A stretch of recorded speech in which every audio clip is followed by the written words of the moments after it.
Bonjour classe. Bonjour monsieur. Encore une fois, merci de suivre notre chaîne. Et pour les nouveaux branchés, je vous rappelle que vous suivez le cours de la microéconomie, préparé par la communauté économique. Cette vidéo est la module 1. Avant de continuer dans ce cours, je vous invite à aimer la vidéo, à abonner à notre chaîne et surtout de partager la vidéo. Merci. Dans cette module, nous allons voir comment construire un modèle économique. Donc, à la fin de cette module, vous devez être capable de définir le concept modèle, de dresser votre propre modèle et de pouvoir expliquer comment un modèle se présente. Allons-y. Si nous définissons le concept modèle de façon générale, la tâche nous sera très compliquée à cause des différents sens que peut prendre le mot. Le mot modèle peut être pris dans plusieurs sens. Il peut être pris dans le sens de ce que l'on doit imiter, par exemple copier un modèle, dans le sens de forme, par exemple modèle d'organisation culturelle, le Fordisme, le Taylorisme, modèle dans le sens de la mode. Cette fille est une modèle.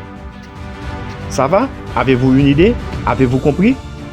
Sinon, où recommencer la vidéo? Ben si oui, nous pouvons continuer. Pour pouvoir cerner l'économie, il faut d'abord comprendre ce qu'est un modèle. Bien sûr, dans le contexte de la science économique, car l'établissement de modèles est le socle de la science économique, sa base. Pour pouvoir vérifier les hypothèses, les économistes utilisent un outil appelé modélisation. Nous comprenons par modèle une représentation simplifiée de la réalité. Il faut donc prêter beaucoup d'attention aux termes simplifiés.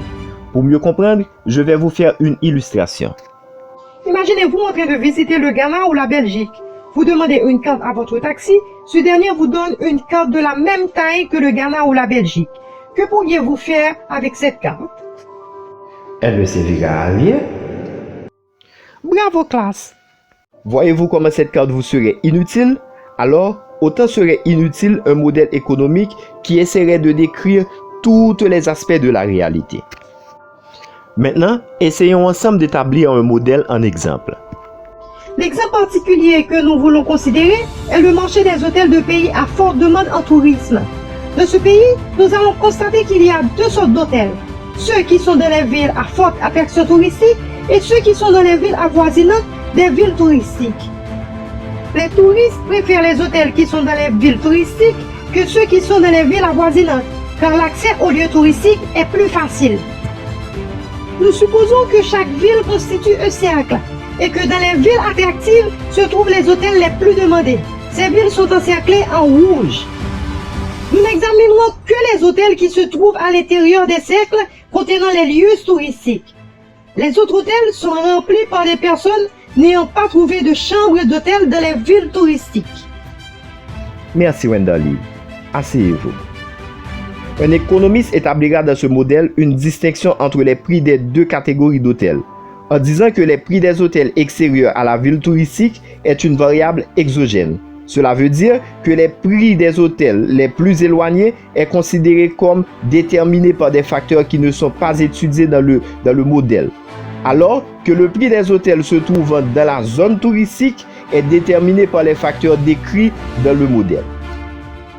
Comme première simplification, nous supposons que les hôtels sont identiques en matière de qualité, de service et de confort.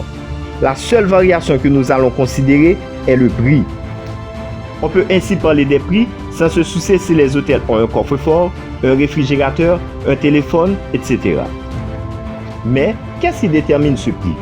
Qu'est-ce qui détermine la population qui occupe les hôtels de la ville touristique? Et qu'est-ce qui détermine celle qui occupe les chambres des hôtels éloignés?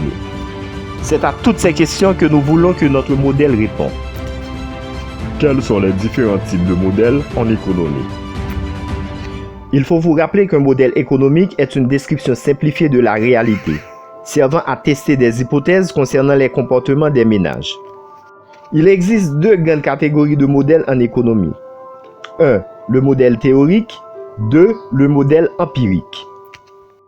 Les modèles théoriques visent à tirer des conclusions vérifiables sur des comportements économiques. tandis que les modèles empiriques visent à vérifier les prévisions qualitatives des modèles théoriques et à les convertir en résultats chiffrés précis. Présentation de modèles. Présentation de modèles. Généralement, les modèles économiques se présentent sous la forme d'équations mathématiques qui expriment un comportement économique théorique. C'est déjà la fin de ce cours, mais avant de partir, faisons un rappel en utilisant comme exemple un modèle connu. Les modèles semblables à celui de l'offre et de la demande expliquent bien la notion de modèle. Le modèle de l'offre et de la demande est une représentation simplifiée de la réalité. Ce modèle prend en variable prix en simplifiant par hypothèse que les autres aspects du produit sont constants. Ça veut dire même qualité, pas de préférence, etc. Il est présenté sous la forme d'équation mathématique. Q est égal à Q indice D de P. C'est l'équation 1. Q est égal à Q indice O de P. C'est l'équation 2. Il faut noter que l'indice D signifie demande et l'indice O signifie l'offre. Voilà, j'espère que vous avez compris le concept modèle. Si oui, vous avez plus de bagages afin d'avancer dans le cours. Et sinon, regardez la vidéo avec plus d'attention.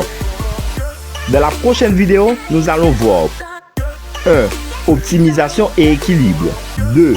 La courbe de demande. 3. La courbe de l'offre. Merci d'avoir suivi ce cours. Nous vous attendons pour les autres vidéos. N'oubliez pas, likez, abonnez et puis partagez la page. À la prochaine.